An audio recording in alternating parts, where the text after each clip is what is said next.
One of these days we'll find the truth. Welcome everyone to Melfuzz TV. I am Peter, and today I'm going to be talking about the X-Files Season 1, Episode 10 is called Fallen Angel. So full spoilers for the episode as always. So this was an interesting one. For a few reasons. One, because there was definitely some inspiration from a few things, namely Predator. There was some invisibility cloaking technology on an alien being, which, it's hard not to think about that. I was also getting some slight Evil Dead vibes, because whenever it went to the POV of whatever this alien was, the way it was kind of swooping sort of low level, almost as if it was on all fours, is very reminiscent to the camera going through the forest in Evil Dead. Not an influence, but a pleasant surprise of a guest star. The evil colonel in this episode, who's kind of running the operation, who sort of butts heads with Mulder a few times. I recognize him. He's the villain from Twins, the Schwarzenegger and Danny DeVito movie. He's also in Total Recall as well, but I mainly know him as the villain from Twins. And I think it was just pleasant to see him. What's interesting is that he looks a fair bit older here, and it's only a few years since those movies. Like, Total Recall was like 1990, and Twins was like 88, and he looks a good bit older here. So I guess we were just at that curve of his life there. But yeah, so the plot of this one is that seemingly an alien ship crashes in Wisconsin, and there's a government cover-up, of course, as you expect in this show, and Mulder tries to just sort of force his way in to see what's happened, and everything kind of propels from there. So, but we see some interesting stuff. I liked how this episode started, which was with just like the local sheriff, like seeing some fire in the forest and investigating, and he's attacked by whatever came from this ship, and that's what leads us into the opening titles. But I also enjoyed getting the perspective of like the military air traffic controller or whoever this is that's monitoring this, and having the colonel kind of like tell the people who are saying, hey, this is really weird, this thing changed trajectory and it moved around and eventually crashed here, and he like very sternly says, that was a meteor and it moved like that because the instruments are faulty. End of discussion. But then he immediately makes a call and gets Operation Falcon, I think he called it, into full effect. Yeah, when Mulder goes to investigate, which he's sent in by Deep Throat. Deep Throat's the one who kind of like tells him that this has happened, and that he's got maybe a day before the area's wiped clean and there'll be no evidence that anything ever took place. It's important to mention that Deep Throat kind of starts this episode because he's got a prominent scene at the end of the episode, which is, I mean, I'll just talk about that now. You know, the end of the episode, which is basically everything Mulder does in here, which is against the rules. He's basically in trouble from the FBI, and he's broken a lot of laws, and they're ready to dump him. They don't want him in the bureau anymore. They're ready to shut down the X-Files. But at the end of the episode, we find out that Deep Throat has intervened and stopped this from happening. And the guy who was sort of running the hearing, the disciplinary hearing with Mulder, goes and talks to him and says, what the hell did you do that for? This was our last best chance of getting rid of this asshole. I'm not sure why it's their last chance. I feel like as soon as he breaks some more rules, they could just fire him for that again. I don't think he's just got carte blanche from this point on necessarily, but clearly Deep Throat's looking out for him. However, what's called into question is Deep Throat's intentions here, because Deep Throat kind of, I was going to say implies, he says outright that we'd rather have Mulder in the organization where we're keeping an eye on him, stumbling into things and occasionally seeing something we don't want him to see, because if he's not working with us, he might be telling what he knows and sees to other people. And it really calls into question if Deep Throat is actually an ally of Mulder, or if he is someone who is an antagonist who's just giving Mulder the illusion that he has an ally so that he basically plays within the boundaries of what they find acceptable. He calls Mulder's, his drive, his enthusiasm kind of exceptional, but also dangerous, but it's more dangerous if he's not sort of contained within their system. and then caps it all off by saying keep your friends close, but keep your enemies closer. I still think there's a little bit of ambiguity here, if only because it feels like, why would he directly send Mulder into situations that Mulder doesn't even know about? Like, is this one thing when there's something going down that Mulder clearly gets an ear on? So, okay, he'll step in and give him the helpful voice in his ear to say, hey, I'm an ally, here's some more detail in this thing you're looking into already.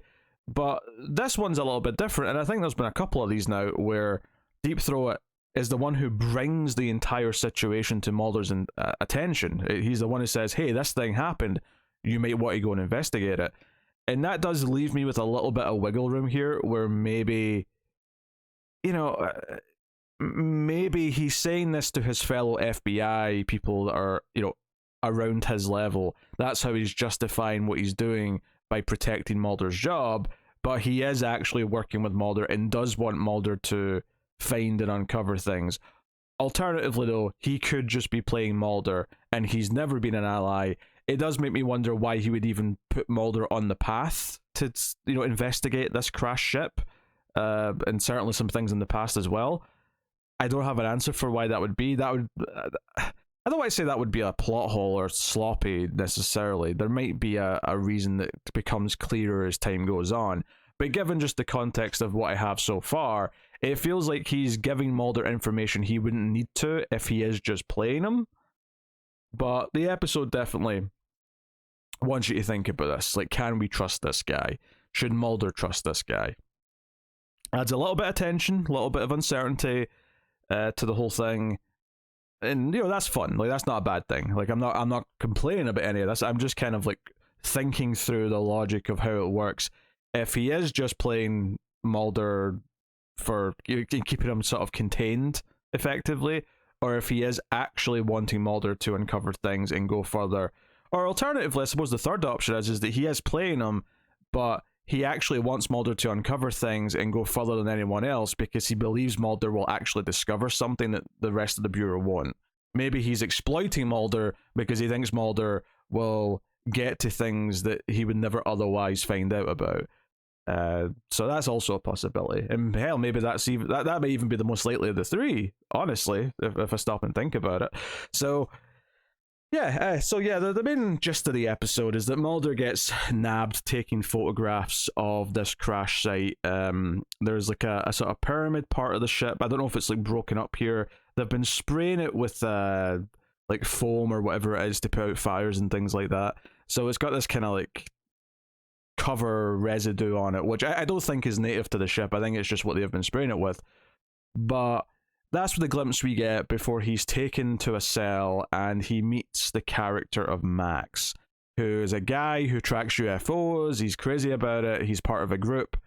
He is really enthusiastic, and we find out quite quickly the next day when Max is caught raiding Mulder's motel room. By this point, Scully's shown up. Scully shows up to get Mulder out of the cell, and she's been sent there to take Mulder back. That to get him in line, stop him from interfering in anything. And Mulder, of course, as per usual, is a troubled child when it comes to following the rules when there's a possible UFO or alien to investigate. But when they get back to Mulder's room, Max is basically caught trying to leave after he's ransacked the room. Which you think, because he's not some shady government operative, you think he would be neater about it, but no, he leaves everything like thrown around like a complete chaos, as if the place has been robbed. But Mulder's quite forgiving of this regardless, and they go to his trailer where he's got a lot of fancy, police monitors. He's got a radio machine that taps into like air traffic control and all of that, which by the way feels a little illegal. I mean, I don't know if there's a specific law against that, but it seems like this is maybe a bit too much information that a civilian should be getting a hold of, which I'm not saying that's a problem plot-wise. I guess I'm only pointing out that even Scully didn't really bat an eyelid at this, and I feel like she would maybe, like, at the very least, raise the eyebrow and go, that may be a felony. I'm not sure if it is. It felt like something very illegal to me. So yeah, they get to talking, and Scully notices that the guy's taking medication for schizophrenia and some other things, which obviously is going to put a lot of doubt into anything he says. Mulder's a bit more receptive, obviously, to what he's saying. And as the episode progresses and he sort of speaks to him a couple times, he notices a scar above his ear, which makes him think that he's been abducted and that maybe this alien entity is coming after him, which ultimately turns out to be true. This alien force, whatever it is, his goal in the end is to get to Max. I do appreciate some things about this alien entity and how the episode handles it. I love that there is this military team actually trying to hunt it down.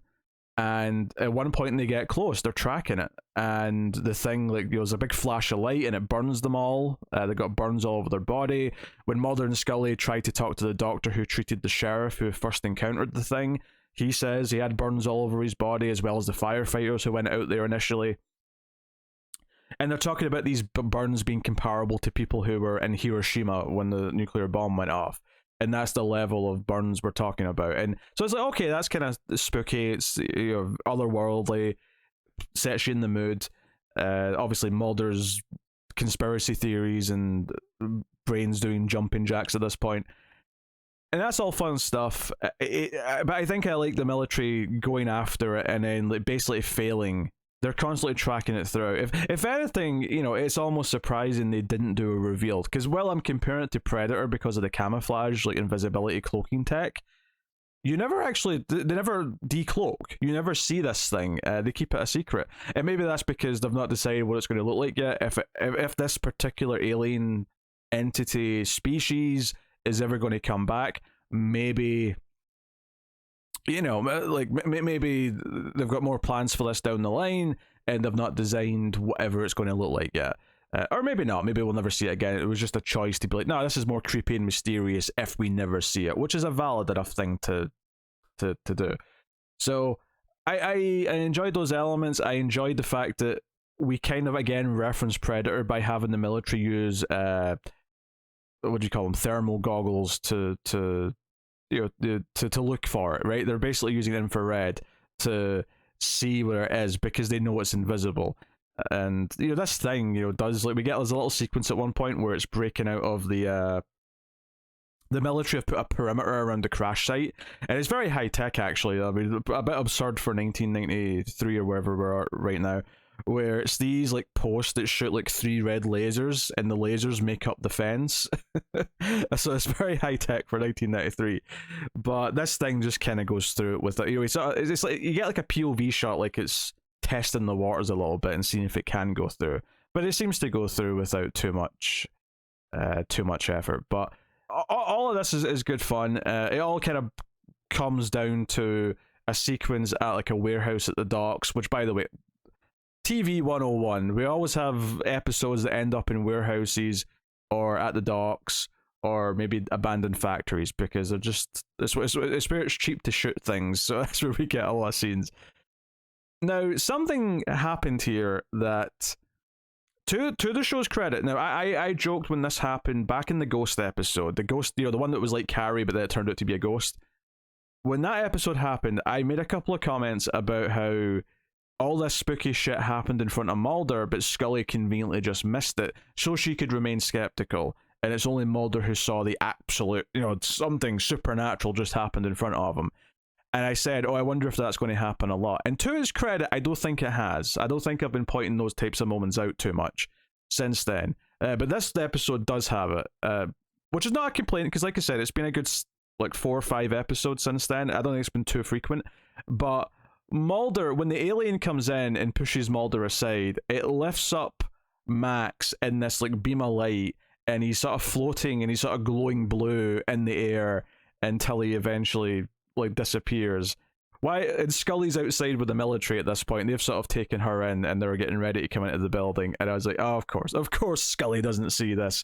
The absolute proof that something paranormal is happening here. She misses that. I think all of this stuff was good fun. It was definitely a much more exciting episode than last week, even though I loved the idea of last week's episode. Space, I thought, had a cool premise, but ended up being kind of a snooze fest for a lot of the episode.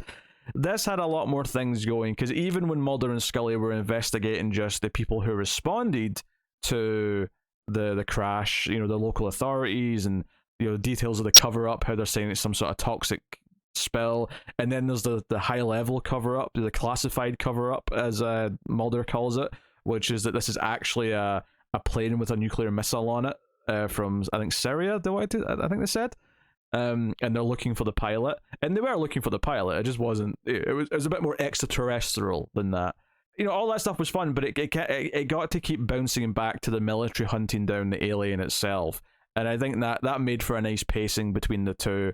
And anytime it was like, oh, we're getting deep into the investigation, or Mulder and Scully debating, you got to break that up with some exciting action of the alien moving around and being all creepy, and the military hunting it down. So it made for a fairly nicely paced episode. I found this one a lot more enjoyable than the last one. And honestly, it was quite interesting, because we're like 5-10 minutes into the episode, and Scully's saying, they want to kick you out of the bureau for this. You have to come back with me in a plane right now. And then all throughout the episode, Mulder keeps not going on the plane. He keeps not even going to the airport. He's just looking into things he's not supposed to look into. He argues with the Colonel a couple times. The Colonel arrests him like 3 times in this episode, all in.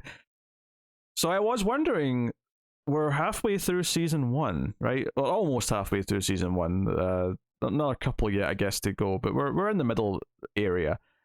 And I was thinking, well, there's a lot more seasons after this. There's no way he's just going to get taken out of the X-Files. Like, in the future, can I see a storyline where he is actually kicked out of the FBI and he's doing all this rogue? Like, absolutely. I can totally see that being a plot line seasons down the line, and that being a status quo for a while, and whether or not Scully's still in the FBI helping him, or out in the lamb helping him that way, I don't know. Like, but that feels like a very possible thing to do in this show. But there's no way we're getting there in the middle of season 1. No way. So I was genuinely curious as to how it was going to solve that problem by the end, because by the time you do have that hearing where they're back at the headquarters, and Scully's being questioned about her side of the story, and then Mulder comes in and they're just grilling him, it feels like, how is he not fired?